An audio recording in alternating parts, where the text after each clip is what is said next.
Praise the lord. ಪ್ರೀತಿಯ ದೇವಜನರೇ, ನಿಮ್ಮೆಲ್ಲರನ್ನ ನಾವು ಯೇಸುವಿನ ನಾಮದಲ್ಲಿ ವಂದಿಸ್ತಾ ಇದ್ದೇವೆ. ಪ್ರತಿದಿನವೂ ಕೂಡ ಈ 40 ಶ್ರಮ ಮರಣ ದಿನಗಳಲ್ಲಿ ನಾವು ಯೇಸುವನ ಕುರಿತಾಗಿ ಆಳವಾಗಿ ನಾವು ಕಳೀತಾ ಇದ್ದೇವೆ.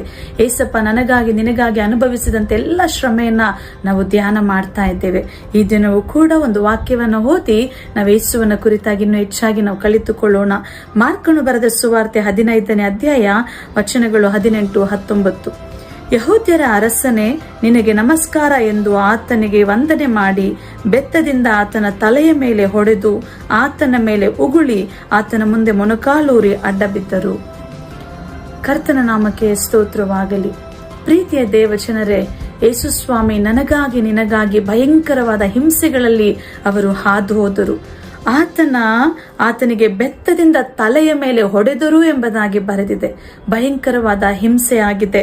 ಅದು ಮಾತ್ರವಲ್ಲ, ಆತನ ಮೇಲೆ ಉಗುಳುವುದನ್ನು ಕೂಡ ನಾವು ಕಾಣ್ತಾ ಇದ್ದೇವೆ. ಉಗುಳುವಂತ ವಿಚಾರ, ದೇವಾದಿ ದೇವನು ಆತನು ಯಾವುದೇ ತಪ್ಪನ್ನ ಮಾಡದೇ ಇದ್ದಾಗಿಯೂ ಕೂಡ ಅವರು ಅನುಭವಿಸಿದ ಶ್ರಮೆಗಳನ್ನ ನಾವು ನೋಡುವಾಗ ಅದು ಭಯಂಕರವಾಗಿತ್ತು ಮಗುವೆ. ಯಾರಿಗೆ ಉಗಿತಾರೆ ಹೇಳಿ? ಭಯಂಕರವಾದ ದೊಡ್ಡ ಕ್ರಿಮಿನಲ್ಸ್ಗೂ ಕೂಡ ಈ ದಿನಮಾನಗಳಲ್ಲಿ ಉಗಿಲಿಕ್ಕೆ ಕೂಡ ಅದು ಅಸಹ್ಯಕರವಾದಂತ ವಿಚಾರ. ಆದ್ರೆ ದೇವಾದಿ ದೇವನಿಗೆ, ಮಹೋನ್ನತನಾದಂತ ಏಸಪ್ಪಗೆ ಉಗುಳಿದರು ಎಂಬುದಾಗಿ ನಾವು ನೋಡ್ತಾ ಇದ್ದೇವೆ. ಎಲ್ಲವನ್ನ ಯೇಸು ಸ್ವಾಮಿ ಸಹಿಸಿಕೊಂಡರು. ಅವರು ಬಾಧೆಗೆ ಒಳಗಾಗಿ, ಸಂಕಷ್ಟಕ್ಕೆ ಒಳಗಾಗಿ ಅವರು ಮೌನವಾಗಿದ್ದರು ಎಂಬುದಾಗಿ ನಾವು ನೋಡ್ತಾ ಇದ್ದೇವೆ.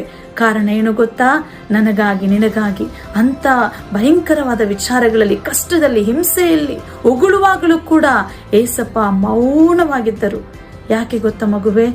ನನ್ನ ಅವಮಾನವನ್ನ ಆ ದಿನ ಯೇಸು ಸ್ವಾಮಿ ಶಿಲುಬೆ ಮೇಲೆ ಹೊತ್ತುಕೊಂಡರು. ನೆನಪು ಮಾಡಿಕೊಳ್ಳೋಣವಾ? ಈ ದಿನಮಾನಗಳಲ್ಲಿ ನಾವು ಯಾರಾದ್ರೂ ನಮ್ಗೆ ಒಂದು ಮಾತನ್ನ ಹೇಳಿಬಿಟ್ರೇನೆ ನಾವು ಎಷ್ಟು ಭಯಂಕರವಾಗಿ ನಾವು ಕುಗ್ಗಿ ಹೋಗ್ತೇವೆ. ಈ ವ್ಯಕ್ತಿ, ನಾನು ಪ್ರೀತಿ ಮಾಡಿದಂಥವರು, ನನ್ನ ಕುಟುಂಬಸ್ಥರು ನನ್ನನ್ನು ದೂರ ಮಾಡಿ ದೂಷಿಸ್ತಾ ಇದ್ದಾರೆ ಎಂಬುದಾಗಿ ನಾವು ಅಂದುಕೊಳ್ತೇವಲ್ವಾ? ಆದರೆ ನಾವು ಯೇಸುವನ್ನ ಕಾಣಬೇಕಾದರೆ ತಾನು ಪ್ರೀತಿ ಮಾಡಿದಂತ ಜನಗಳು, ಅವರಿಗಾಗಿ ಏಸಪ್ಪ ದೇವರ ಮುಂದೆ ಮೊರೆ ಇಟ್ಟಂತ ಜನಗಳೇ ಆ ದಿನ ಏಸಪ್ಪನ ಅಳ್ಳಗಳೆದಂತ ವಿಚಾರ ಇದಾಗಿದೆ ಮಗುವೆ. ನಾವು ಈ ದಿನವೆಲ್ಲ ಧ್ಯಾನ ಮಾಡೋಣ. ಯೇಸುವೆ, ನನಗಾಗಿ ಆ ದಿನ ನೀನೆಲ್ಲವನ್ನ ಸಹಿಸಿಕೊಂಡೆಲ್ಲಪ್ಪ. ನಾವೆಷ್ಟರವರಾಗಿದ್ದೇವೆ. ನಾವೇಸಪ್ಪಗೆ ಥ್ಯಾಂಕ್ಸ್ ಹೇಳೋಣವಾ? ಒಂದು ಚಿಕ್ಕ ಪ್ರಾರ್ಥನೆ ನಾವು ಮಾಡಿಕೊಳ್ಳೋಣ.